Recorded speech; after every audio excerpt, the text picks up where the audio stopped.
আজকের পর্বটি শুরু করার আগে আপনাদেরকে বলে রাখি, আজকের পর্বে থাকছে ডিউ ফোর্ট, ডিউ চার্চ এবং ডিউ বিচ।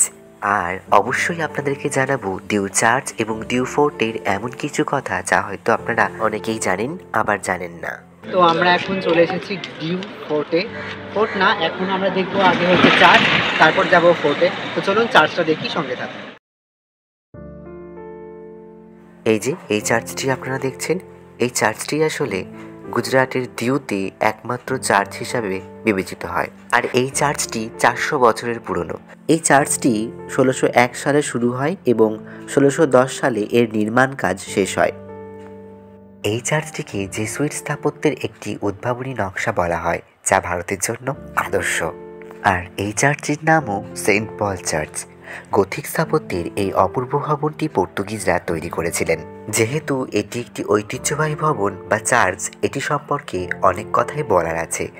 সামনের সম্মুখভাগটি কেবল বিস্তৃত এবং অবিলম্বে মনোযোগ আকর্ষণ করে। আর হ্যাঁ, এই চার্চটিকে ভারতের সবচেয়ে সুন্দর পর্তুগিজ চার্চগুলির মধ্যে একটি হিসাবে বিবেচনা করা হয়। প্রতিটি চার্চের সামনে দর্শনার্থীদের স্বাগত জানাতে একটি ক্রস চিহ্ন করা থাকে।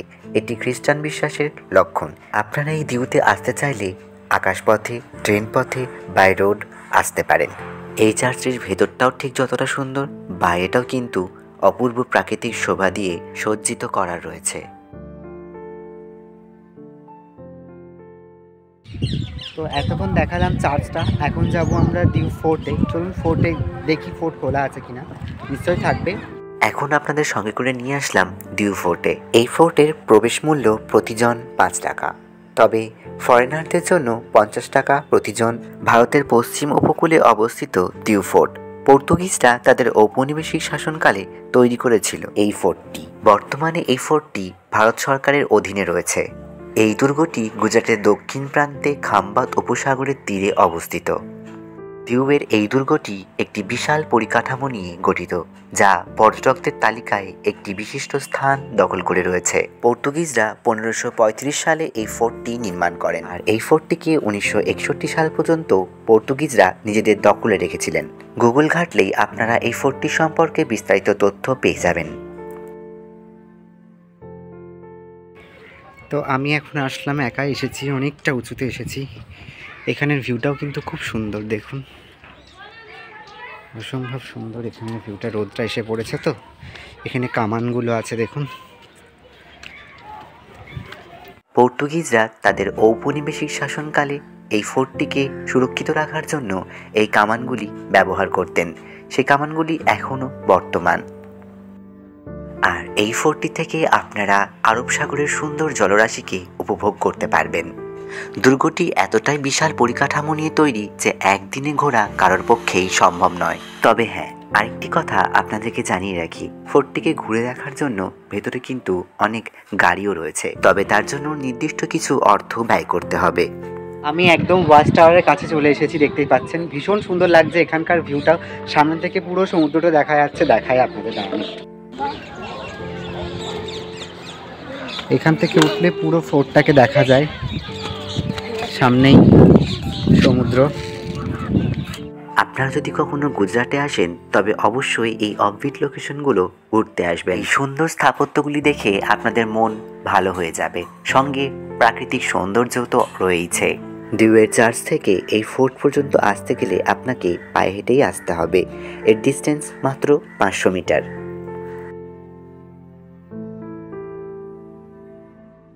তো ফাইনালি এসে পৌঁছেছি ডিউ বিচে, আর সামনেই আমার বিচ। চলুন বিচে যাব, বিচে নামবো। যদিও অনেকটা এখন সূর্য ডুবে গেছে বলতে গেলে, সন্ধে হয়েও এসেছে। এখন বাজে হচ্ছে ঘড়িতে 6টা 20, সন্ধে 6টা 20। তো চলুন যাই, এখন বিচে নামবো। সূর্য তখন সমুদ্রের বুকে মাথা রেখেছে। প্রাকৃতিক দৃশ্য উপভোগ করতে করতে একটু বসে জিরিয়ে নিলাম। আজকের গোটা দিনটা আমরা বেশ সুন্দরভাবে আনন্দ করে কাটালাম। আমরা এসেছি ফ্রেন্ডস ট্যুরস অ্যান্ড ট্রাভেলসের সঙ্গে।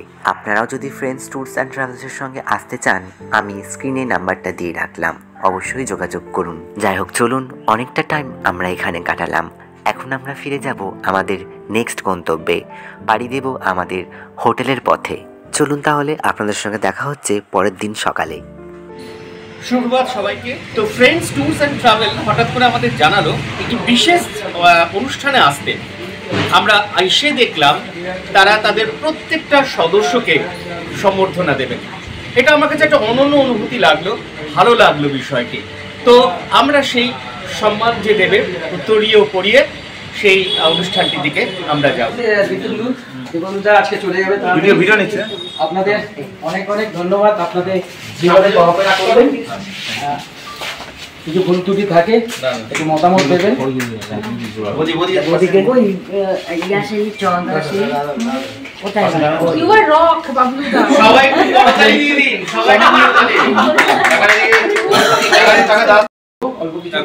ভালোভাবে আমরা এনজয় করেছি, সবাই একসাথে ছিলাম অনেকদিন, এক সপ্তাহের উপরে।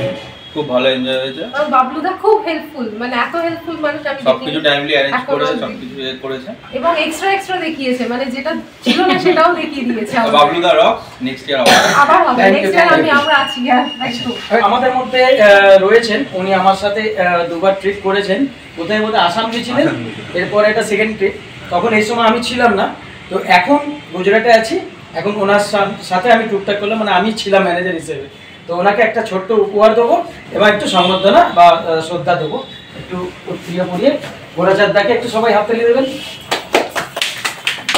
থ্যাংক ইউ, আশীর্বাদ করবেন।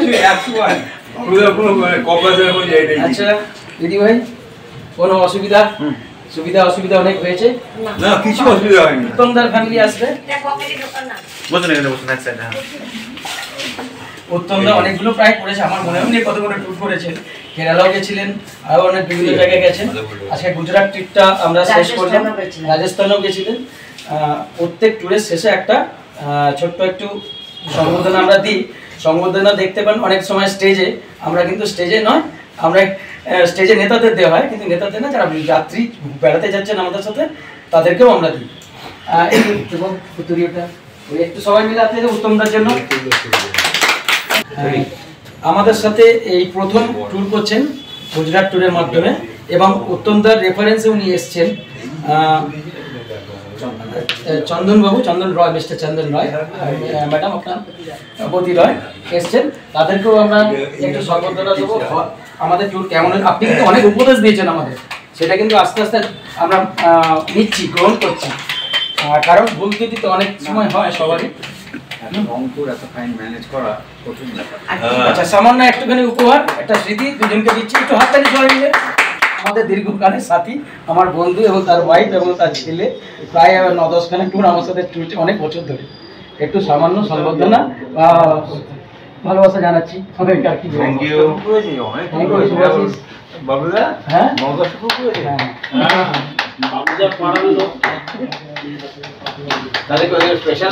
একটু হাততালি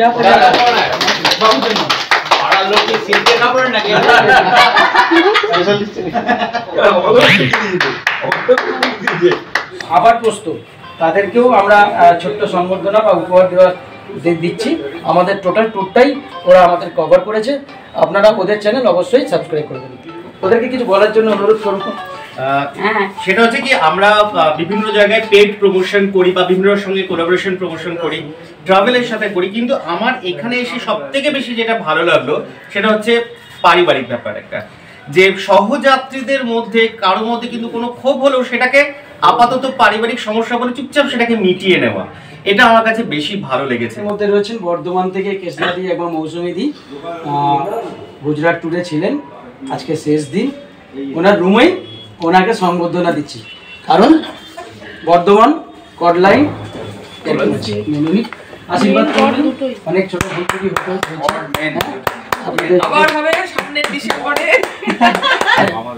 আচ্ছা, নতুন এসছে অমৃতা। অমৃতাকে বলবো কেমন লেগেছে আমাদের, একটু বলতে বলতে সাথে উপহারও দিয়ে দেবো সামান্য। খুব ভালো অ্যারেঞ্জমেন্ট, কোনোদিনও কোনো অসুবিধা হয়নি। যা কমপ্লেন্টস যদি কিছু থাকে সঙ্গে সঙ্গে আমি বলেছি, দাদা সঙ্গে সঙ্গে সলভ করে দিয়েছে। আমার তো খুবই ভালো লেগেছে, আবার আসবো অবশ্যই মাকে নিয়ে এইবার। আচ্ছা, অমৃতাকে দিচ্ছি, ও একাই এসছে, একসাথে রয়েছে একই রুমে। ফ্রেন্ডস ট্যুরস অ্যান্ড ট্রাভেলের সবথেকে অন্যতম গুরুত্বপূর্ণ অংশ হলো এই দুই মহারথী, কারণ এরা দুজন থেকেছেন বলেই আমরা কিন্তু সময় মতন খাবারটা পেয়েছি। সেই খাবারটা তাদেরকে আমরা যদি সংবর্ধনা না দিই তাহলে কিন্তু আমাদের একটা মানে অংশকে পরিসমাপ্ত ঘোষণা করা যাবে না। সেই জন্য আমাদের এই কাকু আমাদের সংবর্ধনা করবে এই দুই মহারথীকে।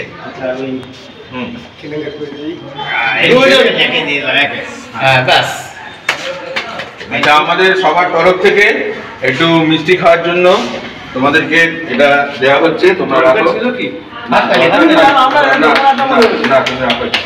সামান্য একটু দেওয়া হয়েছে, তোমরা মিষ্টি খেয়ে সবার, এটা সবার তরফ থেকে।